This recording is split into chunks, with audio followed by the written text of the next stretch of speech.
So today is the anniversary of Roe versus Wade, which made abortion legal in America. So Avala and I here are going to run down the basic pro-life argument for you as quickly as we can. So the basic pro-life argument is premised on two premises. The first being that life begins at conception. A new human organism is formed at conception. The second premise is based on the Declaration of Independence and the Constitution, which is based on the idea of human rights and fundamental rights and inalienable rights. And first among these is the right to life, because without life, your other rights don't matter. Like your right to free speech doesn't matter if you've been killed.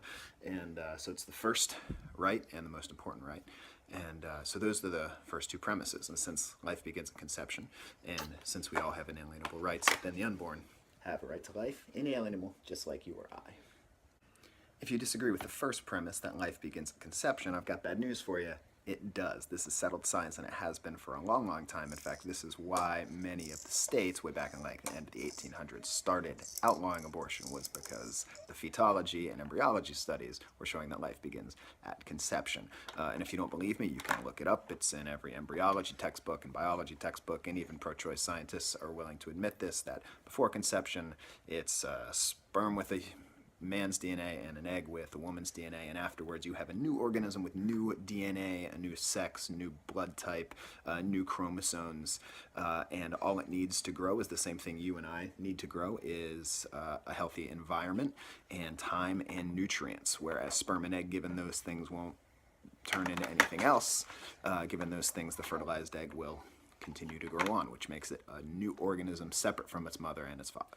If you disagree with the second premise, the idea of inalienable rights, then I would say philosophically, fundamentally, you're not really an American, because that's the basis of the Declaration of Independence and Constitution and the Emancipation Proclamation, the Gettysburg Address, and really most of the things that we talk about when we talk about what it really means to be an American. Even President Obama's farewell address talks about this idea. Now, inalienable means you don't have to qualify. You don't need any prerequisites. You don't need to be smart or capable or independent or at a certain stage of development or anything. You just have it. That's what inalienable means. It can't be separated from you. And if you look at the differences that people try to point out between the born and the unborn, you can always find those same differences between different types of born people. And so those are not valid reasons to kill someone just because they're in the room or they're not dependent or they're not at a certain level of consciousness or ability or something like that.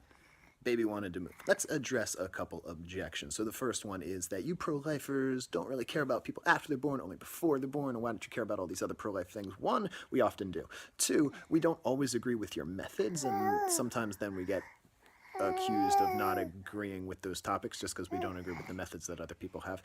Three, it doesn't really matter if pro-life people are hypocrites, it's still not okay to kill people. The next objection is some people say, well, there's disagreement about when life begins, because some people say that pregnancy begins at implantation, and that's true that pregnancy does agree at implantation, but pregnancy and life are not the same thing. Pregnancy is something that happens to the woman, life is something that happens to the baby, and they're related, but they're not the same. That's why a woman can be pregnant with a dead baby, and also the baby exists before implantation. The third objection is the religious argument, and there's disagreement about when the soul begins and why are you forcing a religion and all that sort of thing. And you'll notice none of my arguments, Hello Kitty, had to do anything with a soul or religion or any of that. It just had to do with when the actual person's life begins. So all of those other discussions about souls and religion are nice, but really they don't have anything to do with our laws, I don't think, or anything to do with this argument.